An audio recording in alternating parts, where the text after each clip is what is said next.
इयत्ता 6वी विषय नागरिकशास्त्र घटक ग्रामीण स्थानिक शासन संस्था उपघटक ग्रामपंचायत.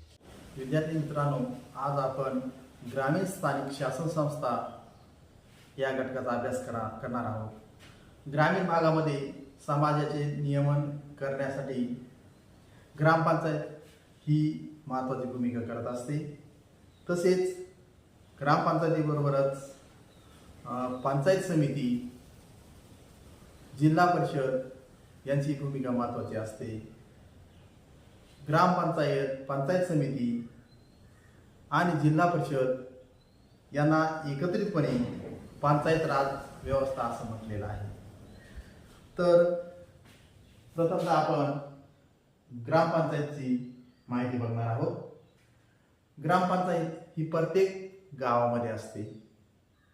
ज्या ठिकाणी लोकसंख्या 500पेक्षा कमी असते, ज्या गावाची लोकसंख्या 500पेक्षा कमी असते, अशा 2-3 गावा मिळून एक ग्रामपंचायत बनवली जाते. तिला आपण गट ग्रामपंचायत म्हणतो.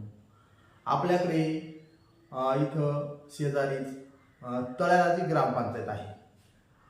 ती पिंपरी, शिंदे, तळे आणि विहीर या गावांची एकत्रित मिळून ग्रामपंचायत स्थापन केलेली आहे, कारण त्या ठिकाणी लोकसंख्या 500पेक्षा कमी आहे.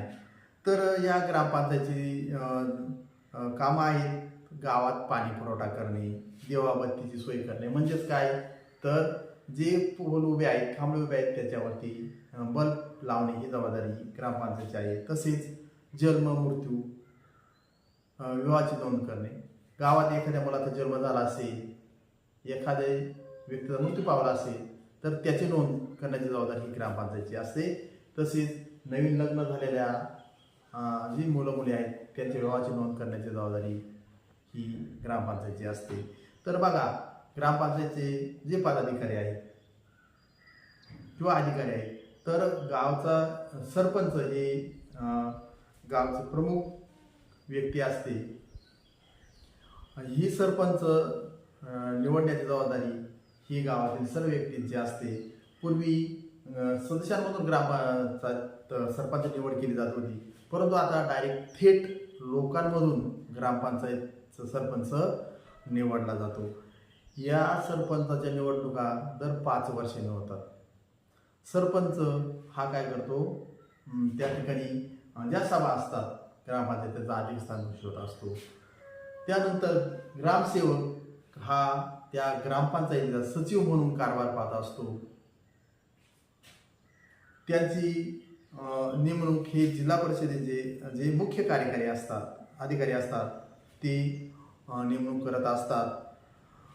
गावातील विकास कामांची ज्या योजना आहेत त्या योजना समजून देण्याची, लोकांना पटवून देण्याची जबाबदारी ही ग्रामसेवकाची असते. त्यानंतर गाव पातळीवर ग्रामसभा होत असतात. या ग्रामसभा 2 महिन्यातून एक ग्रामसभा झाली पाहिजे, वर्षातून 6 ग्रामसभा झाल्या पाहिजेत. तर गावातील जी विकास कामं आहेत त्या कोणकोणती विकास कामं करायची, गावातील आर्थिक आपण काय म्हणतो त्याला, आर्थिक आराखडा तयार केला जातो.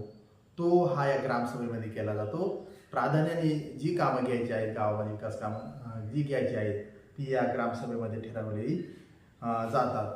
त्यानंतर गावामध्ये ग्रामसभेच्या आदल्या दिवशी महिलांची विशेष सभा बोलवली जाते. का बोलवली जाते, तर त्या ठिकाणी महिलांना मुक्तपणे, मोकळेपणाने आपल्या प्रश्नांवर चर्चा करता यावी म्हणून ही महिलांची सभा बोलवली जाते. त्यामध्ये ती दारूबंदी असेल, रोजगार असेल किंवा आरोग्याच्या त्यांच्या समस्या असतील, त्या समस्यांची चर्चा करण्याची त्या ठिकाणी त्या करत असतात आणि गावामध्ये आवश्यक ते बदल घडून आणण्यासाठी ते प्रयत्न करत असतात.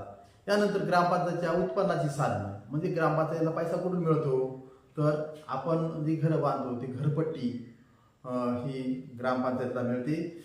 त्याचबरोबर ग्रामपंचायतीमार्फत आपल्याला पाणी पुरवठा केला जातो, तर त्या मोबदल्यात पाणीपट्टी वसूल करण्याचं काम हे ग्रामपंचायत असतं. तसेच आठवडे बाजार आता आपल्याकडे नाही भरत, परंतु कोथरूड किंवा अकोल्यासारख्या ठिकाणी जो आठवडे बाजार भरतो, त्या आठवडे बाजारावरील कर किंवा राज्य सरकार, जिल्हा परिषद आहे त्यांच्याकडून आपल्या ग्रामपंचायतीला अनुदान मिळत असतं. अशा प्रकारे ही ग्रामपंचायती उत्पन्नाची साधनं आहेत. अशा पद्धतीने आपण आज फक्त ग्रामीण भागातील ज्या संस्था आहेत शहरी, त्यातील फक्त ग्रामपंचायत अभ्यास या ठिकाणी केलेला आहे.